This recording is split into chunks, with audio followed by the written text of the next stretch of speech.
Welcome back. I did have an inkling you might rejoin us, not for me and not for him, James Gregg, but you might rejoin us for Lee Bullen and Tony Currie. Not necessarily in that order. I made a bit of a boob yesterday by talking about the two legends who are on my show. They are both legends, but Lee, some of the humour on Twitter was worth repeating. The Blades weren't shy in coming forward after that one. You absolutely killed me, didn't you? I'm sorry about that. Sorry, it came back. There's only one legend in that photo. The other one's a leg end, says one or two people. I think they're referring to you as the leg end, by the way. Well, that's right. No chance. So I am very, very sorry about that. We got that wrong. To make amends, do buy it for Christmas. And also, this guy's, you said to me, how do you know that? Yeah. Tony Currie, not before time, at the age of, he must be 60 now at least, obviously, you must be 60 now, yeah. Is writing his autobiography. Yeah? Well, I'm not going to deny it. I'm not writing it myself, no. No, you know that. Can't spell. With Andy Pack, who recently wrote a very successful book with Keith Edwards, another, dare I say, legend of Bramall Lane. So he's now doing the works with you, yeah? Yeah, well, this will be my book. There are two others that have been out by somebody else, J.R. Hartley or somebody like that. And he's made two books, and they're mainly things from, you know, newspaper reports, magazines, and things like that. Right. So sports magazines, by the way. They've been alleged biographies, but this is an autobiography. Yes, it will be. By you, and Andy Pack is helping you write it. Yeah. I look forward to it. When's it due out? Well, we're trying to get it out for Christmas. Right. Next Christmas. Well, yeah, not this Christmas. No, blimey. No, I'm only up to. We're speaking about England. I got through my first three clubs. Right. Watford, Sheffield United, and the other team. And now we're having a break until we're talking about England now. But Leeds United and Don Revie do get a mention. Yeah. I'm talking about Revie at the moment. We've been a couple of sessions on him. Yeah. Okay, we better stop this now for fear of giving too much away, but I'm sure that Blades fans will be queuing to buy that at the time. Tony Currie's autobiography is on the way. Is this an exclusive in revealing that? Is that an exclusive? It is actually, yeah. Does that mean the first time? Yeah. It does mean the first time. It does mean the first time. Lee, of course, you and I got our heads together. No regrets about that, writing that. Absolutely not. Enjoy the experience. Yeah, it was good fun. Good fun. We had some good chats. Just before we go to James, who's going to round up everything else in this very sporting area, I did promise that I'd address to you Carlos's comments today. I don't mention his surname because we had this debate last time about how you pronounce the head coach's surname. So we just call him Carlos. About Fernando Forestieri, it would have been music to the ears of Wednesday fans, but I'm guessing they'll be thinking, I want to see the evidence of this. He's really come back to training as a man to prove, something to prove. I don't know what it is. He's got the bit between his teeth this week in training. He's like a man possessed in training. It's fantastic to see. I mean, I think he would admit to himself the standards he set last year were phenomenal. They were Premier League in some of his performances. He was absolutely different class, and he was the difference in a lot of our games. I think he'd also admit that this year he's still trying to play catch up on that. But as I say, if the evidence of this week's training goes, then beware Fulham. Right. I wouldn't want to be one of their defenders at the weekend. Yeah, he's been excellent, and he's such a talented kid. He could be the best player in the league, without any doubts, just to get that consistency. But that's what you get sometimes with the most talented players, that there's a little bit of inconsistency there. But he's such a lovely kid. He's from a tough area of Argentina where he was brought up. He's a winner, he's a fighter, he's an emotional kid. But he's training with that smile on his face again. So that's good. This has been a topsy-turvy. Maybe we're putting too much pressure on him now, but no. Well, it's been a topsy-turvy season for reasons that are well documented, and we don't have to go into here. But it can take some time to get onto an even keel again after something like that. It can, absolutely, especially when you are such a fragile, sort of emotional type of character. But the bonus for us is that he's looking back to his best, and he's just one of these players that a lot of fans just love to go and watch. The opposition fans love to hate. Yeah. But on his day, he's great. But we head down to Fulham, where they've got a lad, Sonny Oluko, that's very, very similar. They can turn games on a sixpence and really, really stamp his authority on it. So, but, hey, it's a great game of football with players like that. You want players like that, with that type of ability. You want to watch that. You don't want cluggers at the back just heading it and kicking it like I used to do. You underplay yourself there, Mr. Bullen. Do watch on YouTube some of the goals he scored. You won't credit that remark. I mean, it's going to be a good football match, because you look at the midfield there. Kenny, McDonald, Kevin McDonald's there at Fulham. Great ball player from Sheffield United. I'm sure Parker's playing, but another really good player. Yeah, experienced. Parker's such an experienced lad in there, such a cool head. They've got the kid Johansson's played quite regularly that they got from Celtic, but McDonald and Kearney, you got proper footballers. They want to get the ball on the deck. They want to pass that. If you give McDonald space and time, he can destroy teams, and we're fully aware of that. Then you've got Chris Martin up top, who's at this level, maybe not the most mobile, but anywhere around the 18-yard box, you're going to get punished. Yeah. So we've got to be on our toes. We know they're playing with a little bit of confidence at the moment, but on our day, we shouldn't have anything to fear. We'll go down there, we'll respect Fulham, absolutely, but we won't fear them in any way. There's such a lot of quality in the Championship. When you look at, neither of you are in the top 6 even. You're just pushing just outside it. Exactly. And yet we're talking about the players that we have done. Last season was, is this season proving more of a challenge than last season, when some people felt that Sheffield Wednesday overachieved, that got top 6? I think we possibly did on what our targets may have been at the beginning of the last season. But as things progress, suddenly targets change, don't they? Confidence is such a big thing. You talked about the lad Coots looking a different player, looking fast, looking strong, looking powerful. That's a sign of a confident player.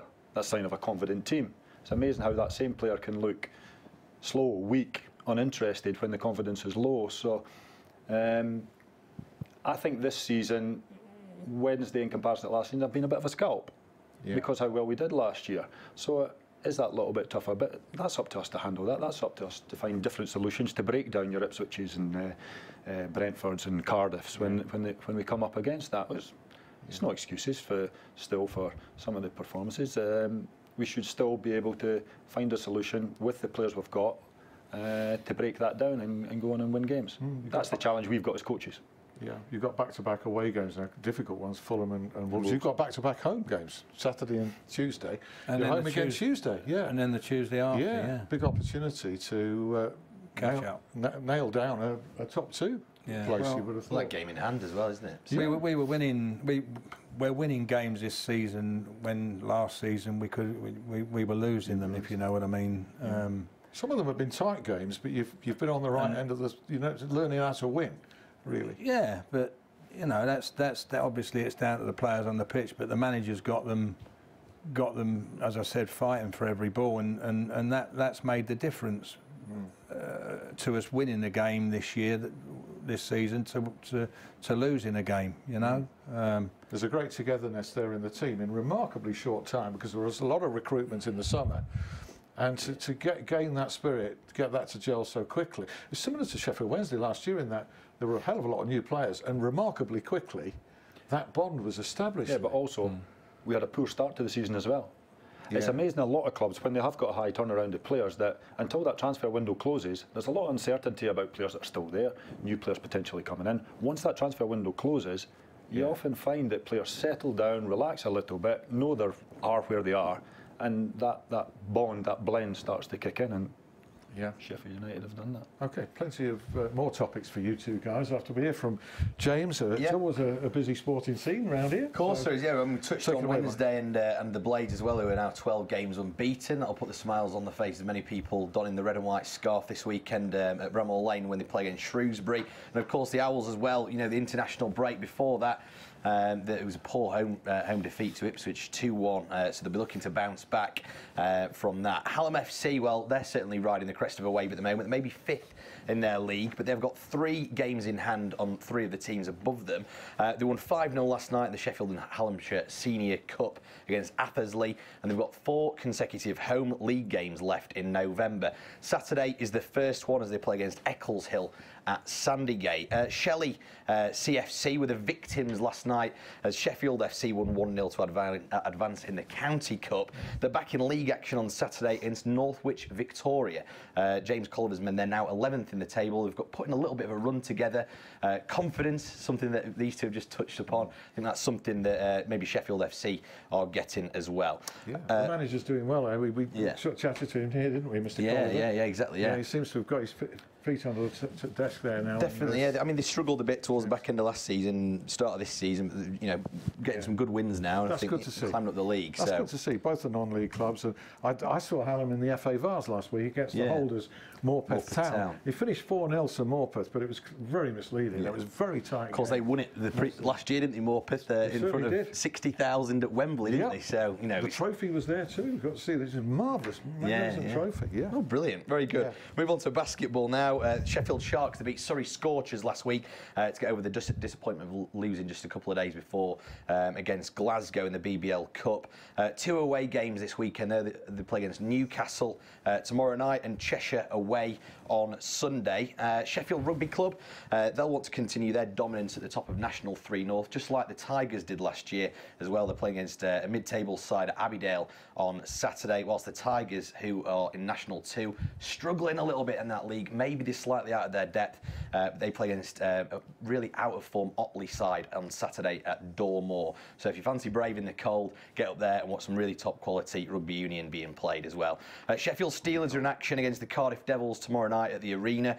7 p.m. face-off. They play against Belfast on Sunday. Last weekend was a bit mixed, actually. They beat the old enemy Nottingham Panthers 8-1, and then they lost 5-4 on Sunday to Dundee. So just the way that ice hockey is, isn't it? They probably exerted so much energy on the Saturday that's why they lost on the Sunday. They're actually second in the Elite League table, but they've got 4 games in hand on the teams above them. That's due to their European commitments earlier on in the year as well. Even healthy it is early days yet, so I don't want to tempt fate too much. And finish with some individuals as well. Season-ending European Tour finale, showpiece, whatever you want to call it, in Dubai.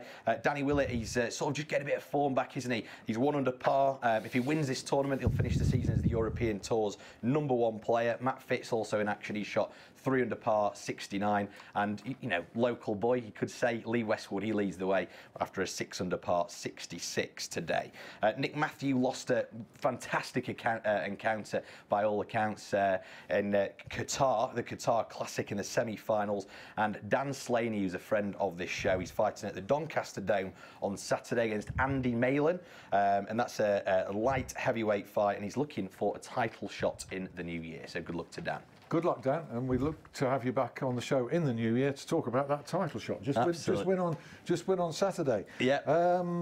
I got a note here about Nick Matthew. Yeah, mentioning Nick. Yeah. Next Thursday at Abbeydale Squash Club in Sheffield, there's the Steel City Cup and a chance to see Nick Matthew in action there, and lots of other attractions. So Abbeydale Squash Club next Thursday evening, an all-star evening with Nick Matthew. It's for the Sheffield Children's Hospital charity.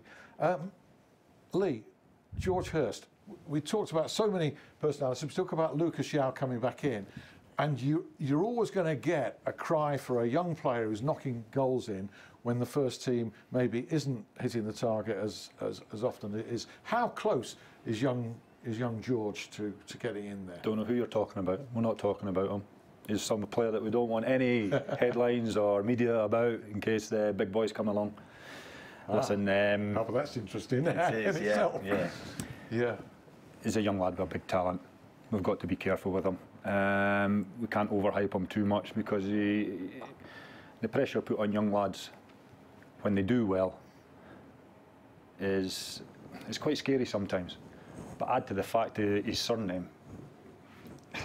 Yeah. It's a poison chalice for the kids sometimes, but I tell you what, he's handling it really, really well. And Sheffield United under-18s are top of the league at the moment, or we're top of the league, and George scored 2 against them last week and they won 2-0. He scored a couple of great goals in a tough game up at Shirecliffe. Goes away with England, scores another brace against Poland. He's just scoring goals for fun at the moment. Now he played in the EFL Cup against Cambridge early on, and even the step up. The step ups, it's a big step up. One with nerves, two with the physical side of it. Getting that, he's going to have a great career. But we've got to be careful. We've got to manage him correctly. The Championship, in comparison to under-18 football, it's night and day. It's night and day. But we're delighted with his progress, and we're going to say nothing more about the kid. Hey, well, you said plenty there. You said plenty. There's a lot of Sheffield Wednesday fans like hankering because scoring, averaging what, a goal a game at the minute. Probably thinking, why don't you give him a chance? And it's one of those, isn't it? Why don't you give him a chance? He'll get his chance. Yeah, he'll get his chance. But you've also got to be mindful if you put the kid in and things go wrong. Yeah. He has a bit of a stinker or things don't go well for him. It can damage a kid's career before it even starts. So Carlos will know the right time. When it happens, we won't get to know in advance. No It'll be when you see when you see the team sheet. Yeah. Chip off the old block, we're led to believe, so hey, that's not bad. So we await that. As long as he doesn't drink the same. I tell you what, it's very much don't do as I do, son. Do as I say from Hurst Senior. Do as I say. Who I've spoken to a couple of times about this, and I think he's quite a disciplinarian dad where that is. I think he realises where he went a little bit wrong over his time as well. So yeah, slightly. Talking strikers. My team, Chesterfield's going through a rough time. Never mind on the pitch, off the field at the moment. We just hope that they emerge from this cash crisis and avert any threat of, administration. The key talks going on right now. I think even as we speak, just hope that they get a reprieve from that and that everything works out. But on the field, tied in with that situation, we saw how good Ched Evans still is in that game last Sunday, didn't we, Tony? Yeah, he had a good game for me before he got took off. So he's I wouldn't say he's head and shoulders, but he's very good, much better than that league. Yeah, he showed his class quite a few times, and he could have had a couple of goals. Which leads to the question: I don't think any Spirite, including me, is expecting Chesterfield to keep him beyond the January window, especially in these circumstances. Chris Wilder kind of batted off a question on BBC Radio Sheffield, I think, Andy Giddings, about whether Sheffield United will be interested in. In fact, he didn't say that they wouldn't be. Do you think that could be back on the agenda? What do you make of it? Oh, I don't know. You don't know, but what do you think as a supporter? I'm thinking it. Yeah, why would you not be interested? Well, take the politics out of it. Well, it's not for me to say. I can't really comment on that one at the moment. No. I just think Ched's a great footballer, for this league and probably the Championship as well. That's all I'm going to say about that. That's a brilliant swerve of the body there. Yeah, well, I've still got that. Yeah. What do you think, Lee? Purely footballing aspects, the boy's a very, very good footballer. But obviously there's a bit of baggage that comes with that and what's gone on in the past, and I think it's a very difficult position to put anybody in to actually comment properly on it and make a decision. I think Chesterfield were very, very brave, and they've got a very good footballer, but the courts have proved that the lad's innocent. Yeah, so less baggage than last time. Yeah, really. absolutely. So we have to sort of put it up there as a fair question in my view. It was an interesting debate. Absolutely, it was certainly a debate and a half that. And that, well, yeah, it's what we carried on. Another hour, that isn't it? Yeah. Absolutely, it's a show in itself. We've only got 5 minutes. We've only got 5 minutes left. What really impresses me about Chris Wilder's management style, we mentioned Coots, but he's not the only one who's kind of come in from the cold, who at the start of the season was available. I mean, you've got Skugel in that bracket as well, and Freeman. It strikes me that Chris Wilder, he's a man to give everybody an opportunity. He doesn't marginalise people and say you go in regardless if they can prove him wrong. No, but as you said earlier, he's like the old-fashioned. There's not so much rotation now where there was far too much for me. Skugel. He's a great little player. I'd have always played him for me if I had anything to do with it. That's interesting. I'm talking about the last couple of seasons here and there since he's been at the club, because he's busy. He's one of them, and we've got quite a few of them now. Chris has got the fullbacks going bombing forward, and And when you see that, it gets the crowd going. They do it at the right time, and they're doing it perfectly well at the moment. And you know, we've been sitting back a bit too much and just playing it sideways, backwards, but now, and you see these runners going all the time. Coots is going through the middle. Basham's going through the Bash is, you know, he's another one that likes. He sees an opening and he'll just go for it, and it's great to see, and it gets the crowd going, and the crowd get the players going. It's a lovely little merry-go-round we got going at the moment. Yeah, and a long way to continue. Stuart Gray, a man of greatly respected for the job that he did at Hillsborough, and he's coaching Fulham now. There's nothing like facing your old club to get the juices flowing, I should think. I'm sure he's looking forward to it. He seems to have had a good reception the couple of times we've played Fulham so far, and I think the fans of Sheffield Wednesday appreciate the job Stuart did in pretty difficult circumstances. But obviously times move on, we have moved on now, and it's about us trying to put one over ex-coaches, ex-managers, things like that. So our target is to hopefully see Stuart with a disappointed face come 5 o'clock on Saturday. Yeah, he's pretty good at showing a poker face. Oh, he's very good. You can't really tell. You can't really tell what he's thinking. Absolutely. But you know, circumstances like cost him the job at Sheffield Wednesday more than anything else. It's no criticism of anybody because it happens, doesn't it? When a new owner comes in, that's often the way. It's happening more often than not nowadays in modern football, unfortunately. So you can never tell. Even some coaches are doing a relatively good job. Some coaches get their team promoted with flying high last season, and after 10 games they're out of job. You look at the boy at Wigan, Gary Caldwell. I'm amazed at that, really, having won promotion, and they were in most of the matches they played. I think they lost. Virtually every game they lost was by the odd goal. Yeah. And they gave us a real tough time at our place, and they played some good football and attacking and high energy, but we sneaked the game 2-1. Again, I think that happened 3 or 4 times with them, where they'd be expected to lose, but they're in the games. So I think it's a very, very difficult job, and it's getting harder and harder all the time. Stability is something that clubs seek and often don't help themselves. In my opinion, that applies to Sheffield United over the years. I'm not asking you to comment on that, but it does strike me from the positive aspect that appears to be the case now. They've got a manager they trust, and they've given him his head. He doesn't seem to have a technical committee there vetting what he's doing and that kind of thing. This is a step in the right direction for me. What do you think? Yeah, it is. I mean, how many managers have we had in the last 10 years? Probably 10, haven't we? Yeah, average is about 1 a year. Yeah, you've got to have stability, and you know, in a squad, it's great. I mean, I've not been able to keep up with the ins and outs of the players, the loans and things like that. You get used to a player and then he's gone, and that's what the supporters have had to suffer over the last 4 or 5 years. But you know, and he's a manager that I think he's a great manager. Alan Hodgkinson said to me 5, 6 years ago when they were both at Oxford, he said, "This boy's going to be a top manager." Yeah. No pressure, Chris. Well, I tell you what, he's been manager for 15 years and he hasn't known what it's like to get the sack. That's pretty remarkable in itself, and I hope he carries on a lot longer and doesn't know what it's like. I wish we could carry on longer here. That hour, or very nearly an hour, has absolutely flown by. I'm indebted as ever to James. He's here every week, but particularly to these guys, Lee Bullen, Tony Currie.